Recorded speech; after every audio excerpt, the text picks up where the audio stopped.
তো তোমরা সবাই কেমন আছো বন্ধুরা? আশা করছি অনেক ভালো আছো। আমি অনেক ভালো আছি। তো আমার আরও একটা ভিডিওতে তোমাদেরকে অনেক অনেক ভালোবাসা রইলো।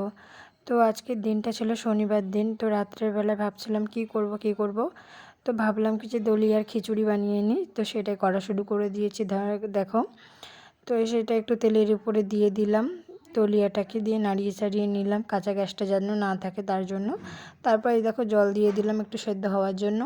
আর ভেজে রেখেছিলাম মুগ ডাল আর আলুটা, সেটাও দিয়ে দিলাম সেদ্ধ হতে। তো সেদ্ধ হতে থাকুক, তোমরা ভিডিওটা দেখতে থাকো।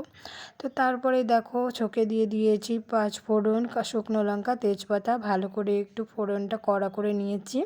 আর ওইদিকে হাঁড়িতে সেদ্ধ হয়ে রয়েছে ডাল আর দলিয়াটা আর আলুটা, সেটাই দেখো ছোক দিয়ে দিলাম, দিয়ে ঢাকনাটা ঢাকিয়ে দিলাম সাথে সাথে।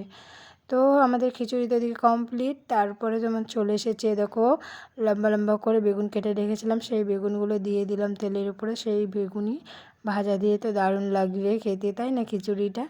তো তোমাদের ভিডিওটা ভালো লাগলে আমার পাশে থেকে লাইক কমেন্ট শেয়ার করে দিও। তো দেখো বেগুনিগুলো আমাদের হয়ে গেল, তুলে নিলাম। আর এইদিকে দেখো বাঁধাকপি কেটে নিয়েছি, একটু কম পড়েছিল আবারও দিয়ে দিয়েছি। সেটাও বেসন দিয়ে লঙ্কা কুচি করে বেশ চটকে মেখে নিয়েছি। তারপরে এই যে পকোড়া করে নিলাম তেলের উপরে দিয়ে। পকোড়া কিন্তু দারুণ মুচমুচে হয়েছিল, দারুণ লাগছিলো খেতে। তো আমাদের হয়ে গেছিলো রান্নাবান্নাটা, তোমাদের দাদাভাইকে খেতে দিয়ে দিয়েছি সবাইকে। আর কি ব্যাপার, ওই যে মাংস আবার ধোয়াধুয়ি লাগিয়ে দিলাম, আবার সে পেঁয়াজ কাটতে লাগলাম, কি ব্যাপার শনিবার দিন বললাম, তাই তো? এটা ছিল তার পরের দিনকার সন্ধেবেলায় মাংস, আমাদের বাড়ির দেশি মোরগ ছিল, সেটা কেটে নিয়ে এসেছিলো, তো সেটাই ধুয়ে নিয়েছিলাম।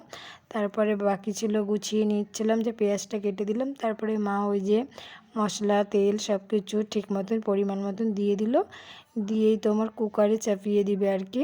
তো এদিকে আমাদের ভাতটাও দেখো বসিয়ে দিয়েছি।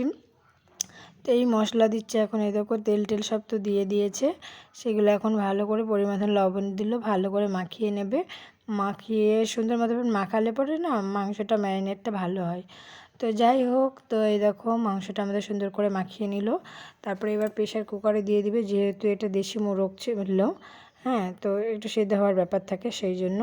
নাহলে এমনি পোলট্রি থাকলে তো তোমার কড়াই হয়ে যায়। তো যাই হোক, তো আমাদের দেখো সিটি বসিয়ে দিব এখন, মা বসিয়ে দিচ্ছে। তো মাংসটা হতে থাক, তোমরা ভিডিওটা দেখতে থাকো। তো দেখো কুকার থেকে নামিয়েও নিলাম, মাংসটা হয়ে গেছে। কড়াইয়ে দিয়ে আরেকটু ভালো করে কষা কষা করে নেব। তারপরে গরম জল এদিকে বসিয়ে রেখেছি, সেটাও ঢেলে দেওয়া হবে। গরম জলটা দিলে পরে মাংসটা ভালো লাগে। তো আমাদের দেখো সবাইকে খেতে দিয়ে দিয়েছি। ভিডিওটা এই